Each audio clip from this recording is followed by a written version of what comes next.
સુધી રાજ્યના મોટા ભાગના વિસ્તારોમાં ધોધમાર વરસાદી માહોલ બાદ હવે છેલ્લા 24 કલાકથી સાર્વત્રિક વરસાદનું જોર પણ ઘટ્યું છે। જો કે આજે 11 જિલ્લામાં ભારે વરસાદની આગાહી છે અને તેની સાથે યલો એલર્ટ પણ જાહેર કરી દેવાયું છે। આજે વાવ, થરાદ, પાટણ, વડોદરા, છોટાઉદેપુર, નર્મદા, ભરૂચ, સુરત, તાપી, ડાંગ, નવસારી અને વલસાડમાં ભારે વરસાદ ખાબકી શકે છે। જો કે આ સિવાય અમદાવાદ સહિત રાજ્યના અન્ય વિસ્તારોમાં હળવો વરસાદની પણ સંભાવના વ્યક્ત કરવામાં આવી છે।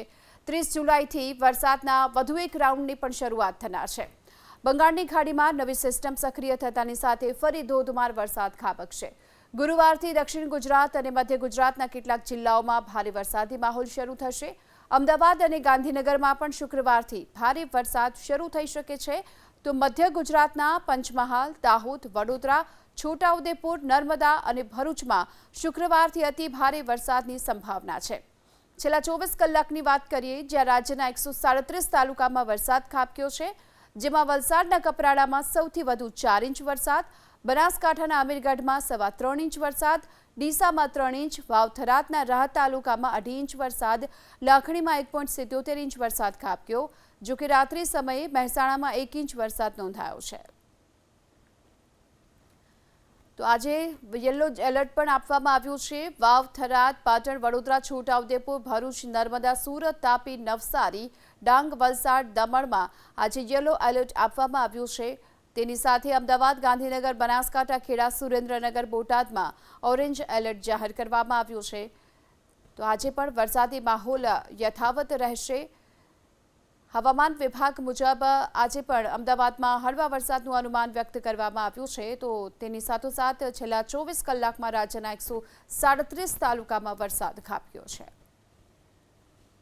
તો આ તરફ નવસારીમાં 3 દિવસના વિરામ બાદ ફરી એક વખત વરસાદની શરૂઆત થઈ છે। આજે વહેલી સવારથી ગણદેવી તાલુકામાં વીજળીના કડાકા ભડાકા સાથે વરસાદ વરસવાની શરૂઆત થઈ। હજુ તો પૂરના પાણી ઓસર્યા છે, ત્યાં ફરી એકવાર વરસાદની શરૂઆત થતાં ગણદેવી તાલુકાના લોકોમાં ચિંતાનો માહોલ પણ જોવા મળી રહ્યો છે। આ તરફ મધ્ય ગુજરાતના જિલ્લાઓમાં પણ વરસાદી માહોલ યથાવત છે। પંચમહાલના ગોધરા શહેરની સાથે ગ્રામ્ય વિસ્તારોમાં પણ ગાજવીજ સાથે મેઘરાજાની એન્ટ્રી થઈ ચૂકી છે। પવન સાથે વરસી રહેલા વરસાદના કારણે રસ્તાઓ પર પાણી વહેતા થયા। આ તરફ કાલોલ, હાલોલ સહિતના વિસ્તારોમાં પણ વરસાદી માહોલ છે। આ વરસાદના આગમનને લઈ ધરતીપુત્રોમાં ખુશીનો માહોલ। હજુ પણ સારો વરસાદ વરસે તેવી ખેડૂતો આશા રાખી રહ્યા છે। આ તરફ મધ્ય ગુજરાતના જિલ્લાઓમાં પણ વરસાદી માહોલ યથાવત છે। પંચમહાલના ગોધરા શહેરની સાથે ગ્રામ્ય વિસ્તારોમાં પણ ગાજવીજ સાથે મેઘરાજાની એન્ટ્રી થઈ ચૂકી છે। પવન સાથે વરસી રહેલા વરસાદના કારણે રસ્તાઓ પર પાણી વહેતા થયા। આ તરફ કાલોલ, હાલોલ સહિતના વિસ્તારોમાં પણ વરસાદી માહોલ છે। આ વરસાદના આગમનને લઈ ધરતીપુત્રોમાં ખુશીનો માહોલ। હજુ પણ સારો વરસાદ વરસે તેવી ખેડૂતો આશા રાખી રહ્યા છે। માં પણ મોડી રાતથી વરસી રહ્યો છે વરસાદ। વીજળીના કડાકા ભડાકા સાથે સવારના સમયે પણ આ વરસાદ ચાલુ છે। Science City, SG Road, Vastrapur, Thaltej, Bodakdev, Memnagar, Ghatlodia, ચાંદલોડિયામાં 1 ઇંચ જેટલો વરસાદ ખાબકી ચૂક્યો છે। તો આ તરફ Bopal, Ghuma, Sarkhej, Jodhpur, Satellite, Vasna, Navrangpura, New Ranip, Ashram Road, Dudheshwar, Memco, Shahpur, Asarwa, Hanspura સહિતના વિસ્તારોમાં 1/2 ઇંચ વરસાદ નોંધાયો। અમદાવાદ પૂર્વના ઓઢવ, વસ્ત્રાલ, રામોલ, હાટકેશ્વર, નિકોલ, બાપુનગર, ઠક્કર બાપાનગર, નરોડા, નારોલ, રખિયાલ, સીટીએમ, ઇસનપુર, ઘોડાસર, જશોદાનગર સહિતના વિસ્તારોમાં પણ ગાજવીજ સાથે આજે વરસાદ ખાબક્યો। કેટલાક નીચાણવાળા વિસ્તારોમાં પાણી ભરાયાના દ્રશ્યો પણ સામે આવ્યા। આજે વહેલી સવારથી ખાબકી રહેલા ધોધમાર વરસાદથી અમદાવાદ શહેર પૂર્વ અને પશ્ચિમ ડીઈઓ કચેરીએ તમામ સ્કૂલોને તાકીદે સૂચના પણ બહાર પાડી છે। સ્થાનિક પરિસ્થિતિનું મૂલ્યાંકન કરી નિર્ણય લેવાની સૂચના આપી। શાળા પરિસરમાં પાણી ન ભરાયા હોય ને વાહન વ્યવહાર સુરક્ષિત હોય તેની ખાતરી કર્યા બાદ શાળા શરૂ કરવાનો સ્પષ્ટ આદેશ અપાયો।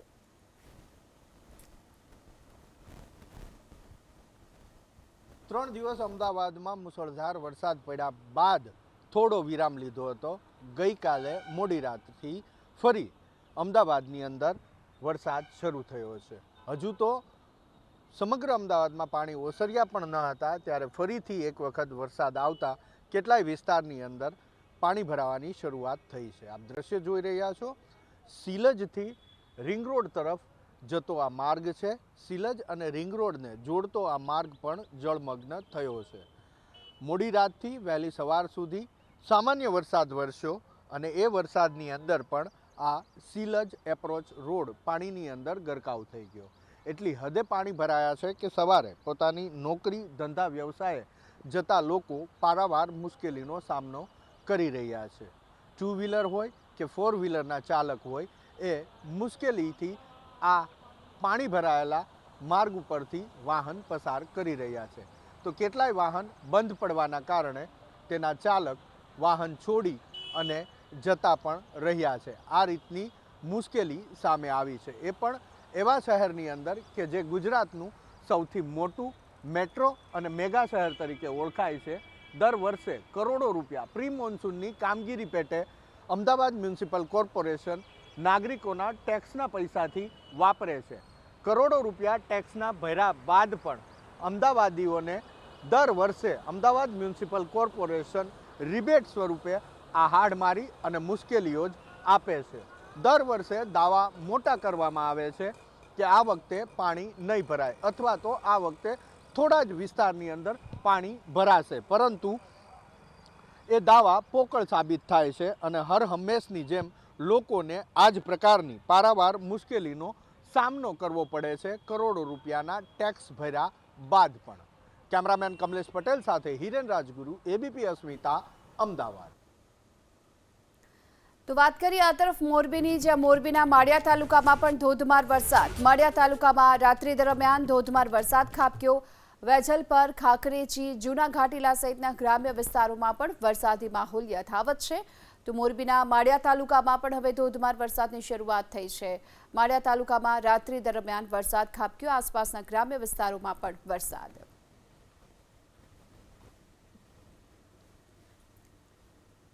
તો રાજ્યમાં અત્યાર સુધીમાં સિઝનનો કેટલો વરસાદ ખાબકી ચૂક્યો છે, કયા જિલ્લામાં સૌથી વધુ વરસાદ છે, કયા જિલ્લામાં સૌથી ઓછો વરસાદ, તેની વાત કરીએ. ઝોન પ્રમાણે કચ્છની વાત કરીએ તો જ્યાં 3.17 ઇંચ જેટલો વરસાદ વરસી ચૂક્યો છે, જે સરેરાશ 19.90% આ વરસાદ છે. તેની સાથે ઉત્તર ઝોનની વાત કરીએ કે જ્યાં 11.40 ઇંચ વરસાદ વરસ્યો છે અને સરેરાશ વરસાદ છે 39.53% જેટલો. આ સાથે પૂર્વ મધ્ય વિસ્તાર, પૂર્વ મધ્ય ઝોનમાં 14.60 ઇંચ વરસાદ વરસી ચૂક્યો છે, જે સરેરાશ 45.25% જેટલો વરસાદ છે. આ સાથે સૌરાષ્ટ્ર ઝોનની વાત કરીએ જ્યાં 13 ઇંચ વરસાદ ખાબક્યો, જે સરેરાશ 43.50% જેટલો આ વરસાદ છે. તો તેની સાથે દક્ષિણ ઝોનની વાત કરી લઈએ જ્યાં 47 ઇંચ જેટલો વરસાદ ખાબકી ચૂક્યો છે, જે સરેરાશ 77.50% જેટલો આ વરસાદ છે. અને રાજ્યમાં સરેરાશ વરસાદની વાત કરીએ તો 19.20 ઇંચ ખાબકી ચૂક્યો છે, એટલે કે આ કુલ વરસાદ 53.67% છે.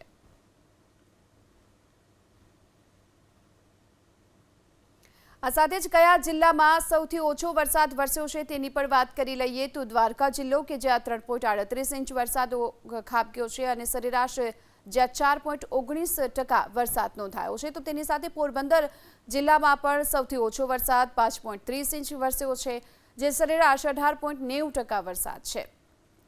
તેની સાથે જામનગર જિલ્લામાં પણ આ વખતે ઓછો વરસાદ નોંધાયો, જ્યાં માત્ર 6.5 ઇંચ વરસાદ ખાબક્યો છે અને સરેરાશ જે 21.19% જેટલો આ વરસાદ છે. દાહોદમાં સરેરાશ વરસાદ 23.15% વરસ્યો છે, એટલે કે કુલ 6.50 ઇંચ જેટલો જ વરસાદ દાહોદ જિલ્લામાં અત્યાર સુધીમાં નોંધાઈ ચૂક્યો છે.